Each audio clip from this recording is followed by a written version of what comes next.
Uy, 150,000? Bakit ang liit lang? Hi, ako si Riz. Dedicated sa trabaho at sa pamilya.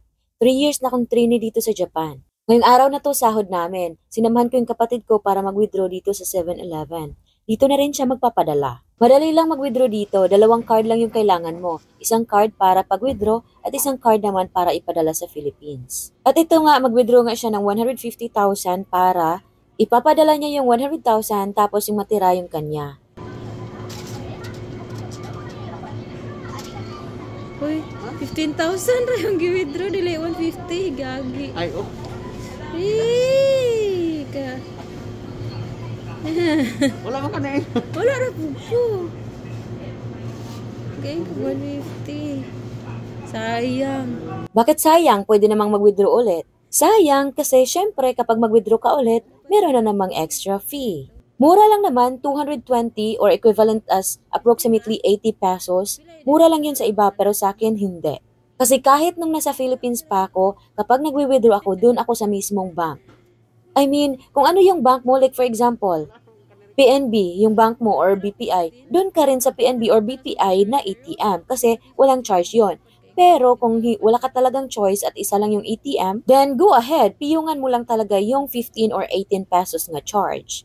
Tapos noon, yung kailangan ko talagang withdrawin, withdrawin ko na kaagad kasi ayoko nang paulit-ulit kasi every time nga na mag-withdraw ka, may charge yon. So, kada 1,000, withdraw ka, may charge na 15 pesos or 18 pesos, di ba?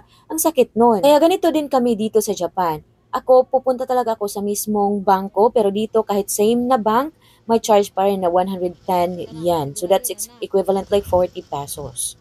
Pero mas pipiliin ko pa rin talaga na dun mismo sa bank kaysa dito sa mga convenience store kasi times 2 nga yung charge. Pero katulad dito ng brother ko, wala na talagang choice, hindi na pwedeng mag-antay ng weekend kasi Wednesday yung sahod, kaya kailangan na talagang mag-withdraw at magpadala dito na sa convenience store. Kaya ito, double yung charge niya kasi pangalawang withdraw niya to kasi kanina instead na mag-withdraw siya ng 150,000 yen, pinakita pa niya sa akin, ito ba yun? So, tinignan ko lang rin yung amount, hindi ko na tinignan yung mga zeros. Yun pala, 15,000 yen lang yung na-withdraw niya. Ito, at pagkatapos nga niya mag-withdraw, ay ibang card naman yung ginamit niya para ipadala na to sa Philippines. Yung card na to, pupunta yun sa beneficiary niya sa Philippines. Si mama yung beneficiary niya, so depende yun sa beneficiary mo kung merong bank account or pwede naman sa mga remittance center. Kapag magpadala ka nga, pag-deposit mo, merong charge and then yung mismong charge din sa pagpadala sa remittance, meron ding charge. Mas malaki yon.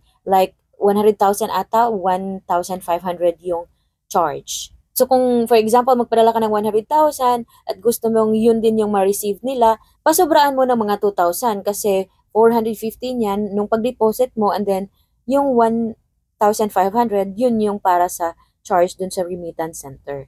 Ganito lang mag-deposit sa ATM, merong bubukas lang yung lalagyanan ng pera. Ito nalagay na yung pera ng kapatid ko pero nabukas siya ulit kasi kinonfirm kung yun lang ba talaga. Pero gusto ng kapatid ko yung 100,000 talaga yung ma-receive kaya nagdagdag siya ng 2,000.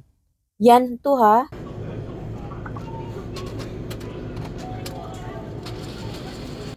And just like that, makakarating na yun sa Philippines. So kukuhain na lang yun sa remittance center ni Mama. Ikaw, gusto mo rin bang makapadala sa nanay mo? Magpunta ka na ng Japan, bakit ayaw mong subukan? Yun lang for now, follow for more.